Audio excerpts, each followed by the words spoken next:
दोस्तों 18 अगस्त 2018 को इमरान खान ने वज़ीर आज़म पाकिस्तान की हैसियत से हलफ उठाया और वतन अज़ीज़ की बागडोर संभाली।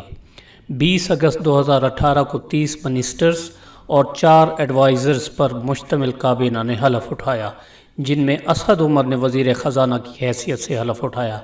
जब से पीटीआई की हुकूमत ने मामलात संभाले हैं, डॉलर की कीमत में तकरीबन 17 रुपये इजाफा हो चुका है और महंगाई है कि थमने का नाम ही नहीं ले रही। वो सारे बड़े जिन्होंने मौजूदा हुकूमत को कायम होने में मदद दी, अपनी जगह सर पकड़े बैठे हैं। इतनी जल्दी झाग बैठ जाएगा उन्होंने सोचा तक न था। फ्रस्ट्रेशन पर मबनी वज़ीर ख़जाना के इक़दामात इतनी जल्दी कौमी मईशत की चूलें हिला देंगे, शायद किसी के तसव्वुर में भी न था। नतीजा ये निकला कि असद उमर को फारिग करने और डॉक्टर शमशाद अख्तर को नया वज़ीर ख़जाना लगाने की सरगोशियाँ आसमानों से नीचे उतर रही हैं। डॉलर की कीमत बढ़ने के हवाले से स्टेट बैंक, असद उमर और जनाब इमरान खान के बयानात के तज़ाद ने सच्ची बात है बाखबर लोगों को हिला दिया है कि हुकूमत का अगर अब ये हाल है तो आगे क्या होगा। स्टेट बैंक कहता है कि हमने एक दिन पहले वज़ीर ख़जाना को मुतले कर दिया था।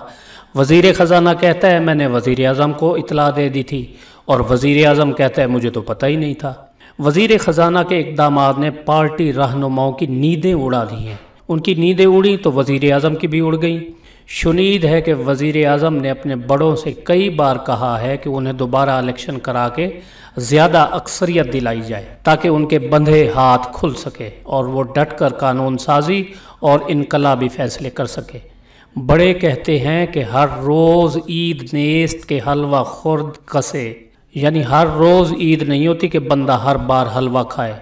जो होना था हो गया, और इस होने से होने वाली बदनामी ने इदारों की साख को कई जगह से डेंट मार दिया है। इसलिए ये सारे काम दोबारा नहीं हो सकते। काम करना है तो इसी दौर में करें, और ज़रूरी नहीं कि हर बार आपको बारी मिले।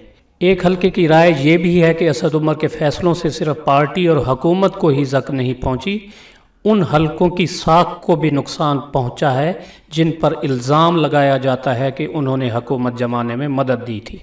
ये भी कहा जाता है कि IMF से मुज़ाकरात के दौरान पाकिस्तानी वफ़द को अंदाज़ा हुआ कि वज़ीर ख़जाना जनाब असद उमर पूरी तैयारी से नहीं आए, इसलिए बाज़ मौक़े पर उन्हें मुनासिब जवाब देने में दुश्वारी पेश आई।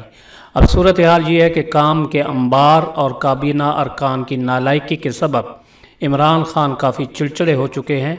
वैसे भी बाकायदा काम करने और दफ्तर चलाने का उन्हें कोई तजर्बा न था। वो अपनी मर्ज़ी से सोते थे, मर्ज़ी से जागते थे। अब तो सोने जागने और खाने पीने के औकात भी टाइम टेबल की सख्ती तले दबे हुए हैं। ऐसे में बेशुमार मसाइल का अंबार। वज़ीर आज़म के मजाज की तब्दीली फितरी है। बाज़ बाखबर ब्यूरोक्रेट कहते हैं कि खान साहब आजकल किसी भी बात पर किसी को भी डांट देते हैं। इनमें काबीना अरकान और ब्यूरोक्रेट सभी शामिल हैं। नतीजा ये है कि समझदार ब्यूरोक्रेट्स ने मशवरे देने में एहतियात शुरू कर दी है, क्योंकि मुफ्त की बेइज्जती कौन कराता है। ज़राए का ये भी कहना है कि वज़ीर ख़जाना के ओहदे के लिए लॉबिंग करने वालों में PPP दौर के साबिक वज़ीर ममलिकत बराए ख़जाना डॉक्टर सलमान शाह बड़े सरगर्म हैं, लेकिन कुराफाल निगरान दौर की वज़ीर ख़जाना डॉक्टर शमशाद अख्तर के नाम खुल सकता है, जो स्टेट बैंक की गवर्नर भी रही हैं। इस तरह उन्हें दोनों जगह काम करने का तजर्बा है। सलमान शाह अगरचे जनरल आसिफ नवाज़ मरहूम के दामाद होने की सनद फजीलत रखते हैं, लेकिन उनकी सलाहियतों से गैबी ताकतों के बड़े कुछ ज़्यादा मुतमईन नहीं हैं।